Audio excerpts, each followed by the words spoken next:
இந்த செய்தியை உங்களுக்காக வழங்குவது யூரோ குரூப் மலேசியா.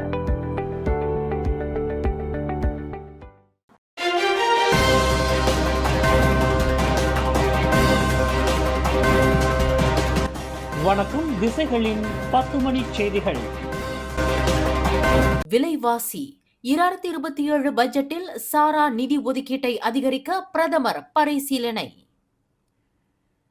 உலகளாவிய புவிசார் அரசியல் பதற்றங்களால் ஏற்பட்டுள்ள விலைவாசி உயர்வை கருத்தில் கொண்டு வரும் அக்டோபர் மாதம் தாக்கல் செய்யப்படவுள்ள 2027 ஆண்டுக்கான பட்ஜெட்டில் சும்பங்கன் அசாஸ் ரஹ்மா என்ற சாரா உதவித்தொகை திட்டத்திற்கான நிதி ஒதுக்கீட்டை அதிகரிப்பது குறித்து அரசாங்கம் பரிசீலித்து வருவதாக பிரதமர் டத்தோஸ்ரீ அன்வார் இப்ராஹிம் தெரிவித்துள்ளார். இன்று ஜலுபு சென்னாவில் நடைபெற்ற தேர்தல் பிரச்சார கூட்டத்தில் கலந்து கொண்டு உரையாற்றிய போது பிரதமர் இதனை தெரிவித்தார். மத்திய கிழக்கில் ஏற்பட்டுள்ள போர் சூழலால் ஹார்மூஸ் நீரிணை பகுதி கப்பல் போக்குவரத்து பாதிக்கப்பட்டுள்ளது. இதன் விளைவாக உலக சந்தையில் கச்சா எண்ணெய் விலை ஒரு பேரலுக்கு $70 இருந்து $90 உயர்ந்துள்ளது. இந்த போக்குவரத்து இடையூறுகளால் விவசாயத்திற்கான உர இறக்குமதி செலவு, கப்பல் சரக்கு கட்டணம் மற்றும் காப்புறுதி தொகைகள் அதிகரித்துள்ளன.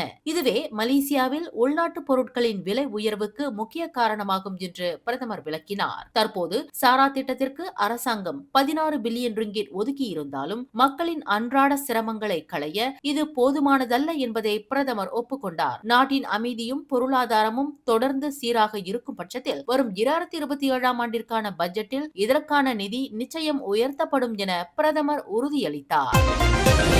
நாட்டில் தங்கியிருக்கும் 5000 ரோஹிங்யா அகதிகளை மீண்டும் தங்கள் நாட்டிற்கு அழைத்து செல்ல மியான்மர் ஒப்புக்கொண்டுள்ளதாக பிரதமர் டத்தோஸ்ரீ அன்வார் இப்ராஹிம் தெரிவித்துள்ளார். இரு நாடுகளுக்கு இடையே நடைபெற்ற சுமூகமான தூதரக பேச்சுவார்த்தை காரணமாக இந்த முடிவு எட்டப்பட்டுள்ளது. இன்று சென்னா பகுதியில் வாக்காளர்களை சந்தித்த போது பிரதமர் இதனை தெரிவித்தார். மலேசியாவை தவிர வங்காளதேசத்தில் இருந்து 3 லட்சம் ரோஹிங்யா அகதிகளையும் திரும்ப பெற மியான்மர் சம்மதித்துள்ளது. மலேசியாவில் பொது அமைதிக்கு குந்தகம் விளைவிக்கும் ரோஹிங்யா அகதிகள் மீது போலீஸ் துறை கடுமையான நடவடிக்கை எடுக்கும் என பிரதமர் எச்சரித்துள்ளார். நாட்டில் நாளை முதல் ரான் 97 பெட்ரோல், மானியமில்லாத ரான் 95 பெட்ரோல் மற்றும் டீசல் ஆகியவற்றின் விலை லிட்டருக்கு 20 காசுகள் உயர்த்தப்படுவதாக நிதி அமைச்சு இன்று அறிவித்துள்ளது. ரான் 97 பெட்ரோல் லிட்டருக்கு 4 ரிங்கிட் 20 சென்னில் இருந்து 4 ரிங்கிட் 40 சென்னாக உயர்கிறது. மானியம் இல்லாத ரான் 95 லிட்டருக்கு 3 ரிங்கிட் 62 சென்னில் இருந்து 3 ரிங்கிட் 82 சென்னாக உயர்கிறது. மானியம் இல்லாத டீசல் லிட்டருக்கு 4 ரிங்கிட் 42 சென்னில் இருந்து 4 ரிங்கிட் 62 சென்னாக உயர்கிறது. எனினும் புடி 95 திட்டத்தின் கீழ் உள்ள ரான் 95 பெட்ரோல் விலை தொடர்ந்து லிட்டருக்கு 1 ரிங்கிட் 99 சென்னாகவும், புடி டீசல் திட்டத்தின் கீழ் உள்ள டீசல் விலை லிட்டருக்கு 2 ரிங்கிட் 10 சென்னாகவும் எவ்வித மாற்றமும் இன்றி நீடிக்கும் என நிதி அமைச்சு தெரிவித்துள்ளது. மாநில தேர்தலில் பக்கத்தன் ஹரப்பான் வெற்றி பெற்றால் தொகுதி மறுசீரமைப்பு மூலம் மலாய் மற்றும் இஸ்லாமியர்களின் அதிகாரம் குறைக்கப்படும் என்ற எதிர்க்கட்சிகளின் குற்றச்சாட்டை பக்கத்தன் ஹரப்பான் தொடர்புத்துறை இயக்குநர் டத்தோஸ்ரீ ஃபாமி ஃபட்சேல் திட்டவட்டமாக மறுத்துள்ளார். இது மக்களை அச்சுறுத்தும் ஒரு ஆரோக்கியமற்ற பிரச்சாரம் என்று அவர் சாடினார். இன்று சிரம்பானில் உள்ள பர்னாமா தேர்தல் நடவடிக்கை அலுவலகத்திற்கு வருகை தந்த டத்தோஸ்ரீ ஃபாமி செய்தியாளர்களிடம் பேசுகையில், மலாய் அல்லது இஸ்லாமிய அதிகாரத்தை குறைக்கும் எந்த ஒரு நடவடிக்கைக்கும் அரசாங்கம் ஒருபோதும் இடமளிக்காது என்றார். மேலும் மந்திரி பசார் டத்தோஸ்ரீ அமீனுடின் ஹருனின் 8 ஆண்டுகால ஆட்சியில் மாநிலத்தில் அதிக எண்ணிக்கையிலான புதிய பள்ளி வாசல்கள் கட்டப்பட்டுள்ளன என்றும், ஜக்காத் வசூல் மற்றும் இமாம்களுக்கான அலவன்ஸ் உயர்வு ஆகியவை முந்தைய காலங்களை விட மிக அதிகமாக உள்ளது என்றும் அமைச்சர் ஃபமி சுட்டிக்காட்டினார். Kita tidak akan berkompromi dalam apa-apa perkara yang seolah-olah memberi bayangan mengurangkan kuasa Melayu Islam. Inilah bagi saya kempen yang tidak sihat. Cuba menakut-nakutkan. Walhal kita tahu mungkin sukar untuk Datuk Seri Taqiyuddin mengiktiraf bahawa bawah pentadbiran Tok Min lah jumlah masjid baru yang dibina bawah kerajaan ini adalah jumlah yang paling besar. Jumlah kutipan zakat yang paling tinggi. Jumlah pemberian allowance kepada imam dan sebagainya juga antara yang paling tinggi berbanding dengan zaman-zaman dulu. Tapi sukar kerana mungkin sikapnya hanya untuk menakut-nakutkan sebab dia tidak ada asas fakta untuk bertarung dengan pencapaian dan prestasi Tok Min. எனவே ஆதாரமற்ற வதந்திகளை நம்பாமல் வாக்காளர்கள் உண்மைகளின் அடிப்படையில் சிந்திக்க வேண்டும் என தொடர்புத்துறை அமைச்சருமான டத்துஸ்ரீ ஃபாமி கேட்டுக்கொண்டார். சுவா சட்டமன்ற தொகுதி பக்கத்தான் ஹராப்பான் வேட்பாளர் டத்து யூ புன்லாய் தமக்கு எதிராக பரப்பப்படும் வாக்குக்கு பணம் கொடுத்ததாக கூறும் அவதூறு வீடியோ தொடர்பாக பாட்டிக்சன் புக்கிட் பலாண்டோ போலீஸ் நிலையத்தில் புகார் அளித்துள்ளார். மாநில தேர்தலை ஒட்டி சுவா பகுதியில் மக்கள் பணம் பெற முண்டியடிப்பது போன்ற வீடியோ சமூக ஊடகங்களில் வைரலானது.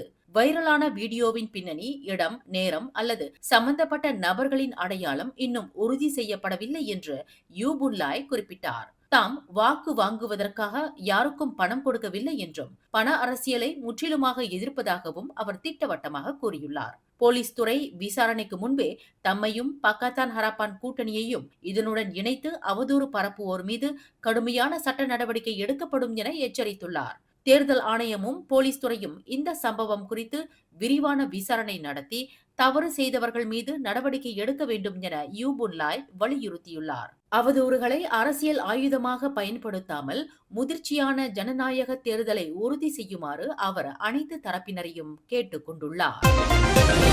பினாங்கு மாநிலத்தின் வருடாந்திர குத்தகை தொகையை மறு ஆய்வு செய்ய வேண்டும் என்ற கிடா மந்திரி பசா சனுசி நோரின் தொடர் கோரிக்கையை பினாங்கு முதலமைச்சர் சவுகன் யாவ் நிராகரித்துள்ளார். 2021ஆம் ஆண்டு முதல் கிடா அரசு என்ன கோருகிறது என்பதில் தங்களுக்கு தெளிவு இல்லை என்று கூறிய சவுகன் யாவ், இந்த விவகாரம் நீதிமன்றத்திற்கு அல்லது மாநில அரசுக்கு அதிகாரப்பூர்வமாக கொண்டு வரப்படும் போது பதிலளிக்க தயார் என்றார். கூட்டரசு அரசாங்கத்திடம் இருந்து ஆண்டுக்கு 300 மில்லியன் ரிங்கிட் கோர கிடா அரசு வரலாற்று ஆவணங்களை தயாரித்துள்ளதாக சனுசி கூறியிருந்தார்.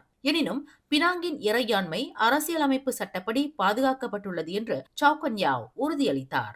ஜெர்மனியின் ஆப்பண்டாஃப் குரூப் நிறுவனம் 30 மில்லியன் யூரோ முதலீட்டில் பினாங்கில் புதிய உற்பத்தி ஆலையை அமைக்க பினாங்கு மேம்பாட்டுக் கழகத்துடன் குத்தகை ஒப்பந்தம் செய்த நிகழ்வை பார்வையிட்ட பின்னர் செய்தியாளர்களிடம் பேசுகையில் சவுகன் யாவ் இதனை தெரிவித்தார். 1.25 பில்லியன் ரிங்கிட் சோலா ஹைபிரிட் திட்ட ஊழல் வழக்கை மீண்டும் விசாரிக்க கோரி ரோஸ்மா மன்சூர் தாக்கல் செய்த மனுவை கூட்டரசு நீதிமன்றம் நிராகரித்துள்ளது. முன்னாள் பிரதமர் டத்துஸ்ரீ நஜீப் ரசாக்கின் மனைவியான ரோஸ்மா மன்சூர் தனது முந்தைய தீர்ப்பில் பக்கச்சார்பு நிலவியதாக கூறி இந்த மறு விசாரணை மனுவை தாக்கல் செய்திருந்தார். எனினும் வழக்கை மீண்டும் விசாரிப்பதற்கான எந்த ஒரு சிறப்பு காரணமும் இல்லை என்று நீதிபதி அசீசா நவாபி தலைமையிலான 3 நீதிபதிகள் கொண்ட குழு ஒருமனதாக அறிவித்தது. இதன் மூலம் ரோஸ்மாவுக்கு விதிக்கப்பட்ட 10 ஆண்டுகள் சிறை தண்டனை மற்றும் 970 மில்லியன் ரிங்கிட் அபராதத்திற்கு எதிராக அவர் செய்துள்ள முதன்மை மேல்முறையீட்டு மனுவை வரும் செப்டம்பர் மாதம் நீதிமன்றம் விசாரிக்க உள்ளது. மலேசிய ஆன்மீக வர்த்தக உலகையே தன் பக்கம் திருப்பி இருக்கிறது ஸ்லாங்கோ புஞ்சா அலாமில் அரங்கேறிய ஸ்ரீ மகா குபேரன் கிறிஸ்டல்ஸ் பிரம்மாண்ட தொடக்க விழா.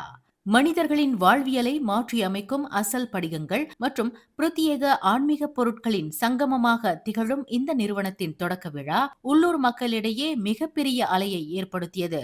லாட் எண் 44262 ஜலான் தியாஜ் 2/1 புசாட் பிரடகங்கன் அலாம் ஜயா பண்டார் புஞ்சா அலாம் என்ற முகவரியில் கடந்த ஜூலை 26ஆம் தேதி ஞாயிற்றுக்கிழமை காலை 11:11 மணியளவில் திரு அண்ணாமலை சிவன் ஆலயத்தில் நிறுவனத்தின் உரிமையாளர் கிறிஸ்டர் குரு டனேஷ் சந்திரசேகரன் குடும்பத்தினரின் பக்தி பெருக்குடன் மங்களகரமான சிறப்பு வழிபாட்டுடன் விழா களை கட்டியது.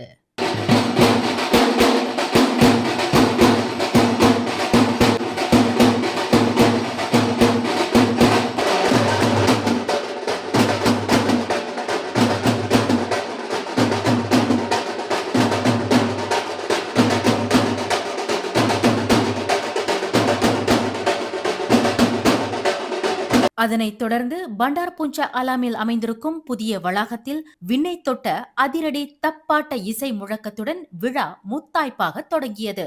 மயிலாட்டம், ஒயிலாட்டம், கரகாட்டம் மற்றும் தலையில் தீச்சட்டி ஏந்திய சிலிர்க்க வைக்கும் பாரம்பரிய கலை நிகழ்ச்சிகள் அப்பகுதியையே அதிர வைத்தன.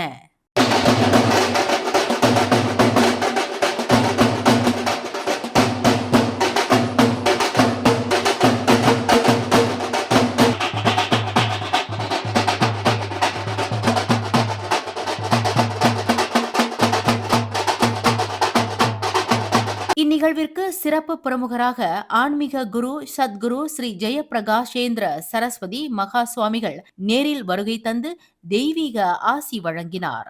வந்திருந்த சிறப்பு பிரமுகர்களுக்கு மாலை அணிவித்து பிரம்மாண்டமாக பொன்னாடை போர்த்தி சிறப்பான முறையில் கௌரவிக்கப்பட்டது.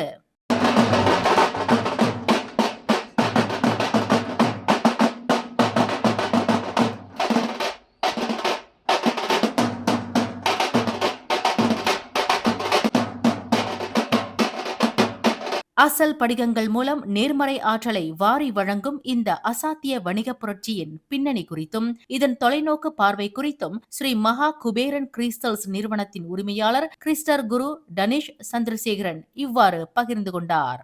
ஓம் நமோ குபேராய நமோ நமக. நான் டனிஷ், உங்கள் கிறிஸ்டல் குரு. இன்னைக்கு நம்ம ஸ்ரீ மகா குபேரன் கிறிஸ்டல்ஸ் கிராண்ட் ஓப்பனிங் நடந்திருக்கு. இன்னைக்கு வந்திருக்க எல்லா ஃபேமிலி ஃப்ரெண்ட்ஸ் நம்மளோட கஸ்டமர்ஸ் எல்லாத்துக்கும் ரொம்ப ரொம்ப நன்றி. ஸோ இன்னைக்கு பார்த்தீங்கன்னா நம்ம அஃபிஷியலாக வந்து ஸ்டோர் வந்து ஷோரூம் ஓப்பன் பண்ணியிருக்கோம். இது திரு அண்ணாமலை டெம்பிள், சிவன் டெம்பிள் இங்கே புஞ்சாலாமில் இருக்கு. கண்டிப்பாக வந்து ஆதரவு கொடுங்க. நம்மகிட்ட வந்து ஃபுல் ரேஞ்ச் ஆஃப் ருத்ராட்சம், ஒரு முகத்துலேருந்து 21 முகம் வரைக்கும் எல்லா ருத்ராட்சமும் நம்மகிட்ட இருக்கு. கருங்காலி, அப்புறம் செங்காலி, கஸ்தூரி மஞ்சள், அப்புறம் நம்மளோட கிறிஸ்டல்ஸ், எல்லா விதமான கிறிஸ்டல்ஸும் நம்மகிட்ட இருக்கு. And then we also have இந்த ஸ்பெஷலான மூலிகை, கொல்லிமலையிலேருந்து எடுத்த அந்த மூலிகைலாம் நம்மகிட்ட வந்து சித்தர்களுக்கு கொடுத்த மூலிகை, அரகஜமை எல்லாமே நம்மகிட்ட பொருட்கள் எல்லாமே இருக்கு. கண்டிப்பா வந்து ஆதரவு கொடுங்க. இன்னைக்கு வந்து உங்களுக்கு எல்லாத்துக்கும் ரொம்ப நன்றி.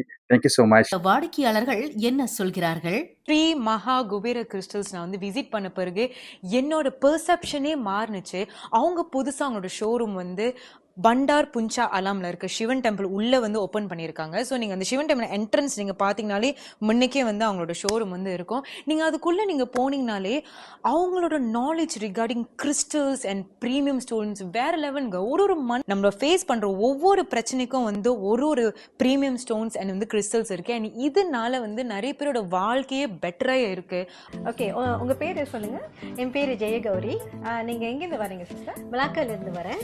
Okay, so we are very happy to have you here to have in our Sri Maha Kuberan Crystal grand opening. யார் கூட வந்திருக்கீங்க sister? நானும் என் ஹஸ்பண்டும் வந்திருக்கோம். ஓகே, கிராண்ட் ஓப்பனிங் லான்ச்சுக்கு. thank you for joining us. So நீங்க எங்க கூட சேர்ந்து இன்னைக்கு அட்டெண்ட் பண்ணீங்க, எங்களோட கிராண்ட் ஓப்பனிங்ல இருந்தீங்க. ஸோ எங்க கடையை வந்து பார்த்தீங்க. So what do you feel about நீங்க என்ன ஃபீல் பண்ணீங்க கொஞ்சம் ஷேர் பண்ணீங்களா எங்க ஷாப் பத்தி and event? Okay, sure. So today I feel very happy. இந்த லான்ச்சிங் வந்து Dhoni I feel so inspired, vibration. So இந்த கடைக்கு வந்து டோனி அவ்வளோ ஹாப்பியாக இருக்குது. இன்னும் கண்டிப்பாக என் மாதிரி எல்லாரும் வந்து ஒரு கிறிஸ்டல், ஜெம் ஸ்டோன், பிகாஸ் எல்லாத்துக்குமே ஒரு மீனிங் இருக்குது. ஸோ எனக்கு பர்சனலி தனிஷை தெரியும், எனக்கு அவங்க ஹஸ்பண்டும். அவர் இந்த ஹோல் பிஸ்னஸ் வந்து ஹி ஓப்பன். அவரோட நான் எப்பயும் கேட்பேன், ஏன் நீங்கள் இந்த பிஸ்னஸ் திறக்கிறீங்களே, மக்களுக்கு நன்மை செய்யணும், பேஷன். ஸோ இது வந்து ஜஸ்ட் ஒரு பிஸ்னஸாக இல்லை, அவர் வந்து ரொம்ப லவ் பண்ணி ஆசைப்பட்டு ஸோ மற்றவங்களும் ஹாப்பியாக இருக்கணும். ஸோ இந்த தாட் ப்ராசஸே ஒரு நல்ல ஒரு என்ன சொல்கிறது ஆம்பிஷன். ஸோ கண்டிப்பாக வந்து அவங்களுக்கு சப்போர்ட் பண்ணுங்க. ஆம், குபேரரின் அருளும் நேர்மறை அதிர்வுகளும் இனி அனைவரின் இல்லத்தையும் சென்றடைய போகிறது. புஞ்சா அலாம் வட்டாரத்தில் புதிய மைல்கல் படைத்துள்ளது ஸ்ரீ மகா குபேரன் கிறிஸ்டல்ஸ் புதிய கிளை. தபோங் ஹஜி நிர்வாகத்தின் சொத்து விற்பனை சர்ச்சைகள் தொடர்பான அரச விசாரணை ஆணையத்தின் அறிக்கை இன்று பொதுமக்களுக்கு பகிரங்கமாக வெளியிட அமைச்சரவை ஒப்புதல் அளித்துள்ளது என்று தொடர்புத்துறை அமைச்சர் ஃபமி ஃபட்சில் தெரிவித்துள்ளார். இன்று சிரம்பானில் உள்ள பர்னாமா செய்தி நடவடிக்கை அறைக்கு வருகை தந்த பின்னர் செய்தியாளர்களிடம் பேசிய அவர், 2014 முதல் 2020 வரையிலான காலகட்டத்தை உள்ளடக்கிய இந்த அறிக்கை விரைவில் நாடாளுமன்ற சிறப்பு அமர்வில் சமர்ப்பிக்கப்பட்டு விவாதிக்கப்படும் என்றார். மேலும் இந்த அறிக்கையின் கண்டுபிடிப்புகளின் அடிப்படையில் சட்ட விதி மீறல்களில் ஈடுபட்டவர்கள் யாராக இருந்தாலும் அமலாக்க முகமைகள் மூலம் அவர்கள் மீது உடனடியாக முழுமையான விசாரணை நடத்தப்பட்டு சட்டத்தின் முன் நிறுத்தப்படுவர் என்றும் அவர் எச்சரித்தார். RCI பரிந்துரைத்த 25 சீர்திருத்தங்களில் 75% தபோங் ஹஜியின் தற்போதைய நிர்வாகம் ஏற்கனவே வெற்றிகரமாக நடைமுறைப்படுத்தியுள்ளதாகவும் இதன் பலனாகவே 2025 நிதி ஆண்டிற்கான லாப விநியோக விகிதம் 3.5% உயர்ந்துள்ளது என்றும் அமைச்சர் ஃபமி ஃபட்சில் சுட்டிக்காட்டினார்.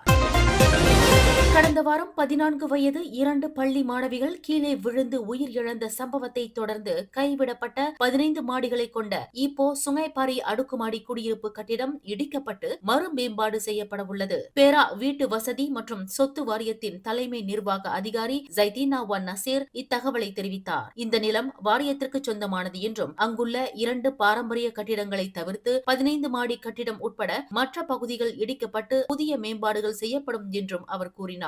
ஈப்போ மாநகர மன்றத்தின் திட்டமிடல் அனுமதி பெற்ற பிறகே இடிப்பு பணிகள் தொடங்கும். பேரா மந்திரி பிசா டத்தோ ஸ்ரீ சாரானி முகமது முன்னிலையில் பேசிய ஜைதீனா ஒன் நசீர் பாதுகாப்பு வேலி அமைத்த பிறகே பணிகள் தொடங்கும் என்றும் அங்குள்ள ஒரு ஆலயத்தின் உரிமை பிரச்சினை தீர்க்கப்பட்ட பின் மறு மேம்பாடு முழுமையாக தொடங்கும் என்றும் குறிப்பிட்டார். 1963 கட்டப்பட்ட இந்த வரலாற்று சிறப்புமிக்க கட்டிடம் கட்டமைப்பு பாதுகாப்பு காரணங்களால் 2012ஆம் ஆண்டு முதல் படிப்படியாக காலியாக்கப்பட்டது குறிப்பிடத்தக்கது.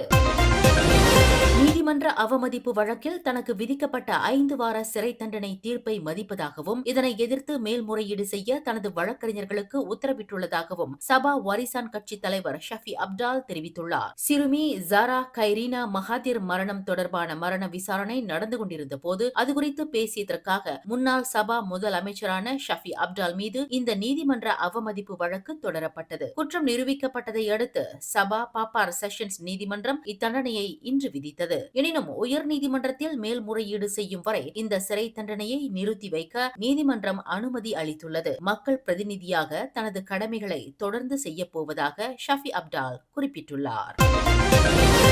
7 மில்லியன் ரிங்கிட் பிணை தொகை கேட்கப்பட்டு மீட்கப்பட்ட 44 வயது நபர் உள்ளூர் போதைப்பொருள் கடத்தல் கும்பலுடன் நேரடியாக தொடர்புடையவர் என புக்கிட் அமான் போதைப்பொருள் குற்றப்புலனாய்வுத்துறை NCID இயக்குனர் commissioner Datuk Hussein Omar Khan அறிவித்துள்ளார். இன்று சிராஸ் மாவட்ட போலீஸ் தலைமையகத்தில் நடைபெற்ற செய்தியாளர் சந்திப்பில் பேசிய டத்தோ உசேன், கடத்தப்பட்ட நபருக்கும் போதைப்பொருள் கடத்தலுக்கும் தொடர்பு இருப்பது கண்டறியப்பட்டதை அடுத்து அவர் அபாயகரமான போதைப்பொருள் சட்டத்தின் கீழ் போலீசாரால் கைது செய்யப்பட்டுள்ளார்.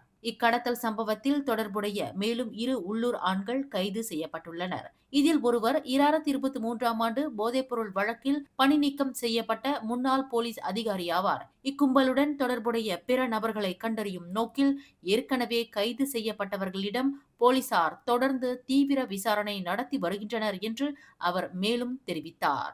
மேலும் செய்திகளை தெரிந்து கொள்ள கீழே இருக்கும் பெல் பட்டனை அழுத்துங்கள். உங்கள் மகிழ்ச்சியை வெளிப்படுத்த லைக் மற்றும் ஷேர் செய்யுங்கள். தொடர்ந்து திசைகளோடு இணைந்திருக்க சப்ஸ்கிரைப் செய்யுங்கள்.